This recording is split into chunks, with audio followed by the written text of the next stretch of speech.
blue side, Olympus on the red, and the first ban is Zenial. Yeah, no surprise there. Like I said, we're going to be seeing a lot of focus onto these off lanes. Zenial's global presence is just ridiculous in this game at the moment. It allows teams to play a very split push style with low risk involvement. Zuka, another incredibly strong late game off-roll hero who's just going to be able to fulfill that role of split push. Violet, we're expecting it to just not go through. We would expect the Murad ban, but I'm not so sold on them banning the Murad. We've seen a lot of teams neglecting it and not picking it up. I think that could be an option today. Yeah, I was going to say. And like I said, it's all about the off-lane ban. So Ryoma is going to be picked here. Malok looks like they're going to secure that on the side of PROARMY. Yeah, they don't want to give that away. They don't want to give the Malok and Ormar as that first double pick. A very, very strong combo that we've seen time and time again. But Ormar will be locked in, and L'Oreal, the obvious backup for them. Yeah, so I expect PROARMY to pick up the Raz here, so they give that over to Bug. Options like Zil or Nakroff are available there for them, and it looks like they will lock that in and roll Nakroff in that jungle role. Yeah, not too sure that they needed to prioritize Raz here. Obviously, L'Oreal being locked in already, yeah, and they're going to change it up. Means that they don't have the threat of Raz being picked, so they can secure something else, and they're looking at that area, which makes sense to me. I mean, it's a strong sort of off-roll that you can play around. You can play it kind of where you want to, and well, we'll see where they opt to go for, or if they opt to go for it. Yeah, they could change it out again, but that's going to be locked in. Now looking on the side of Olympus, could be looking to pick up a jungler of their own at this point, but they're in no rush. They know that Nakroff's going to be the situation. They can't really have anything that's going to be taken away from them. You've got a little bit of luxury with that. It's all about what PROARMY are missing from their team and what you don't want to be taken away from your pool at this point. You could be looking at a Slims here being picked up for Olympus. It would kind of make sense. Obviously, you do want to shred through. Lupu, obviously, another very strong pickup. That's assuming they were going to run a marksman. So we've seen a lot of compositions that don't rely on a marksman being present. Joker has seen a lot of play in the early stages. Not one of the more impactful or visibly impactful marksmen on these teams, but has his own role to fill within it. I think we may or may not see a Thane here being picked up, or another similar tank. It needs to be someone slightly on the tankier side. Good prediction with the Thane there. I think that's a great option to pick up, because they need a little bit more durability in that roster. It's what they're lacking at the moment. Very hybrid and damage-orientated prior to the Thane being hovered. And still deciding what they want to do with it. Haven't quite locked that in yet. I imagine they're going to be going for a tanky initiator either way. They're just sort of making sure that they do want to. They've got the Malok to assist with the initiation. They just need that extra durability to back him up. And Thane was a great option with that. Sun now want to lock in the final pick for Team Olympus. And I think they need to get themselves a jungler. And Morad would definitely be that option. But it could also change it over to Zephys. Astrid, maybe. I'm a big fan of Astrid myself. I know you've been going on about your Astrid prowess non-stop since we've been doing this. Since she's been released, I've been playing Astrid. Yeah. And in the West, obviously, because there's been a delay with heroes being translated over from the Eastern regions to the Western. So, like we said, when we talk about Zenial, he's not released in the West yet. So you won't see him popping up in your games. You don't have access to him yet. Same with Ryoma. Not available in the West yet, but I'm sure they will get released in due course. I think we've seen Arduin as well. Arduin, yep. Come through. But one thing to note, tomorrow morning, Superman, make sure you log on to Arena of Valor, get yourself Superman for free. He's going to be released tomorrow. We're having a quick look at this kit, and it's going to be a first for Arena of Valor because you can have a style change where he has access to actually 7 abilities rather than 3. Yeah, you have to, I think you charge up via movement on that Superman pickup, and if you essentially are moving for long enough, you turn into your flight mode, and you gain a lot of mobility with your abilities, and you can do a lot more. But in general, his kit looks pretty awesome to me. And let's focus on the game for now, though. Didn't go for the Morad, opted to lock in the Zephys instead. Probably going to see him roam around the jungle. I wouldn't be surprised if they're giving a lot of the early jungle farm over to Joker as well. They've seen a lot of marksmen doing that. Joker's fulfilled more of a roaming role rather than being stuck into a lane by himself. However, he can be put in the lane. The only risk is can't leave him by himself because it will be a point of focus, especially in the early game for these bruiser heroes. We've seen Joker fall behind significantly multiple times over the last few days, and when he does that, he just sort of sits at, you know, 1K behind everyone else and is kind of unimpactful. And if he gets ahead early, that's where his devastation really comes through to bear. But at the moment, we just haven't seen that. So Team Olympus versus Pro Army, the first series of the bracket. Winner will go on to face the winners of the second matchup of the day and get them one step closer to the grand final. And that's when they'll start making the real money. Everyone, of course, secured that $15,000 already, playing to move up, to reach the next payment bracket. No one wants to be bubble boy.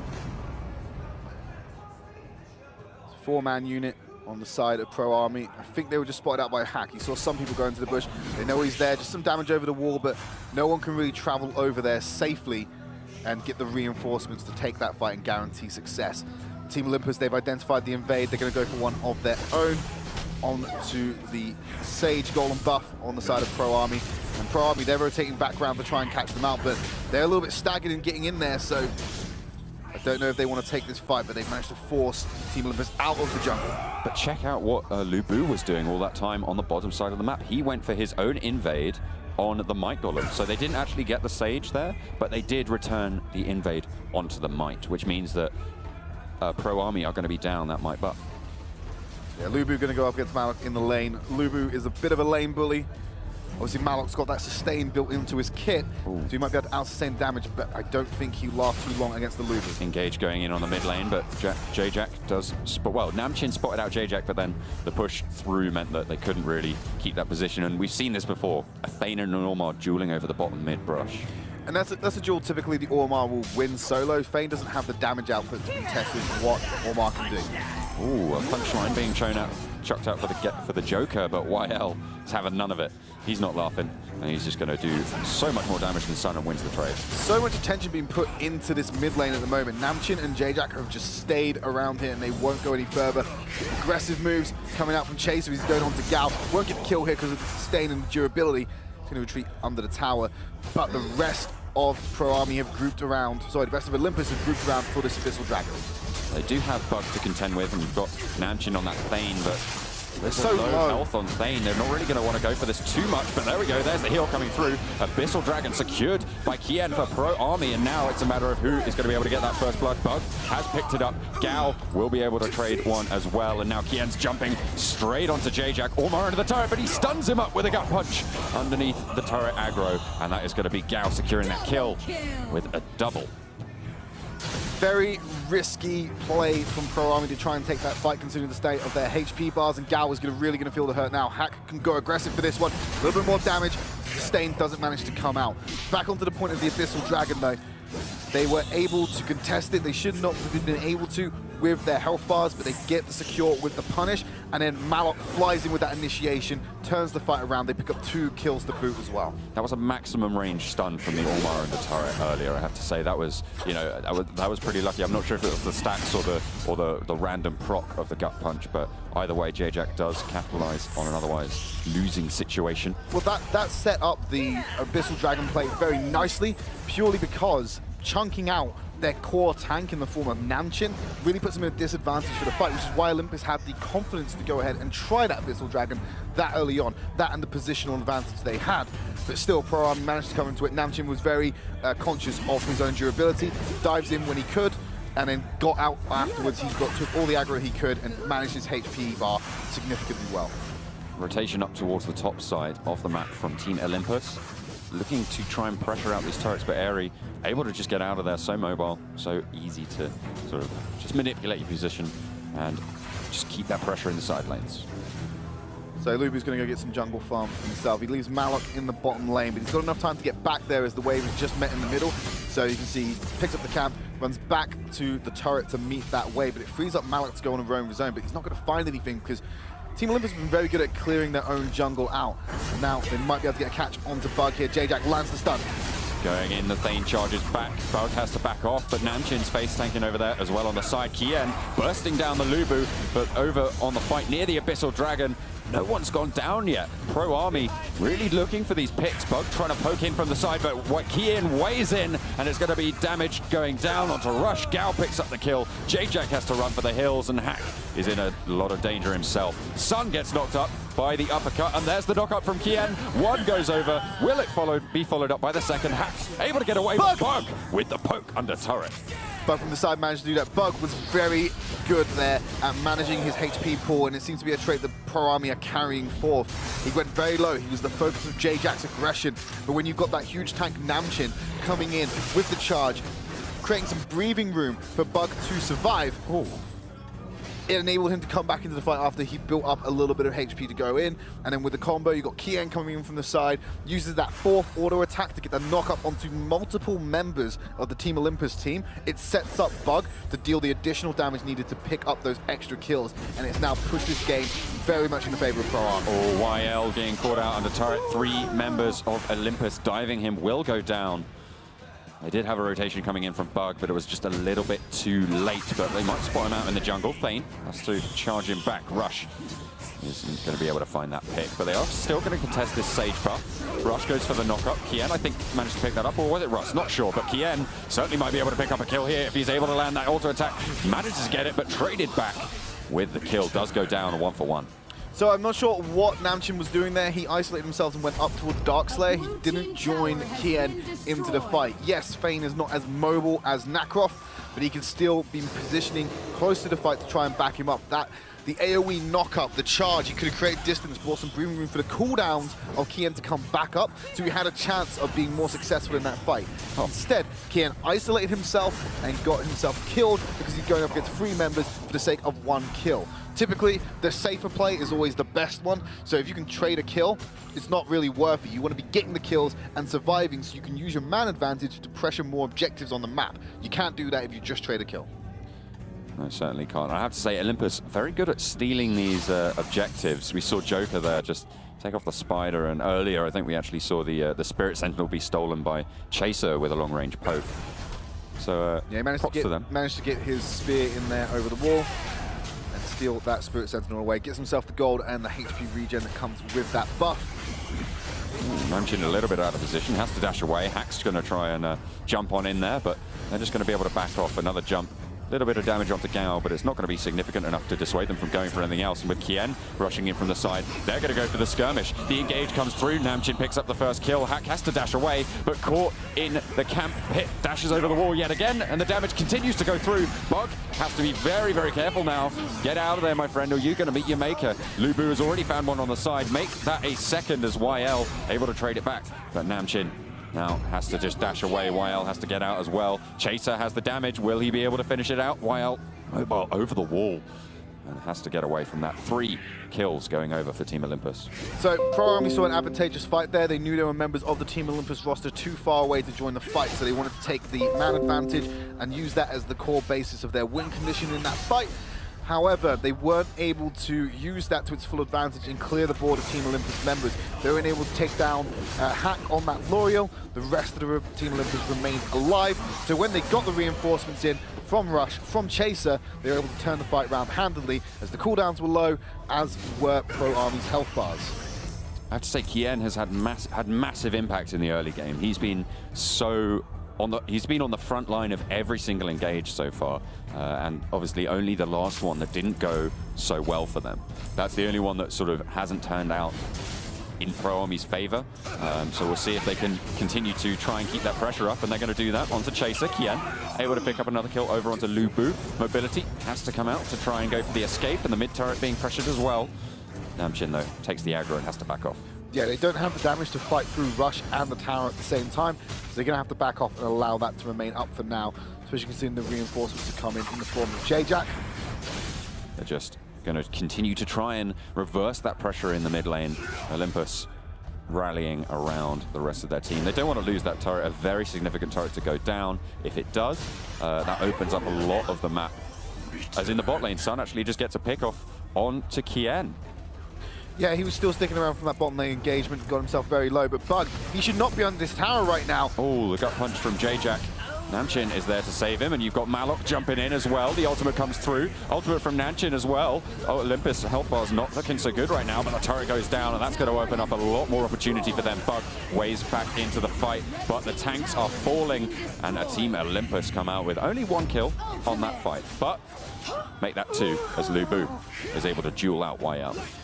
With Lubu's ultimate, the increased AD, the increased lifesteal, he's an expert one-on-one duelist. And while he's not as mobile as Aerie, he does have mobility built into his kit. He has slows as well when he uses his spear. Unsurprisingly, he was able to catch up to Aerie if she was being the aggressor in that situation. Oh no, Sun, you're going to be burst down. You try and go for the engage onto the boxer, but he's going to float like a butterfly and sting like a bee. Nice. Thanks. Back into the mid lane, Hack dancing around Namchin. With that Sage buff, is going to be able to have those lure cooldowns and that constant mana regeneration. So we'll be able to just spam out the mobility, spam out the spells, and just burn through these squishier targets. But Jack going to face check into Namchin. Gets the knock-up. He's just going to be able to charge away. ProArmy disengage for now, but are they going to go for the re-engage? Kien over the wall, dashes back straight through, but Malok's going to jump in. There's the Abyssal Dragon getting taken in the middle of the fight, but it's going to be Team Olympus who start off the bidding. They're going to be getting the kills over onto ProArmy, and the burst comes straight on through. That L'Oreal starting to scale up now. They didn't have enough CC to permanently lock up the L'Oreal.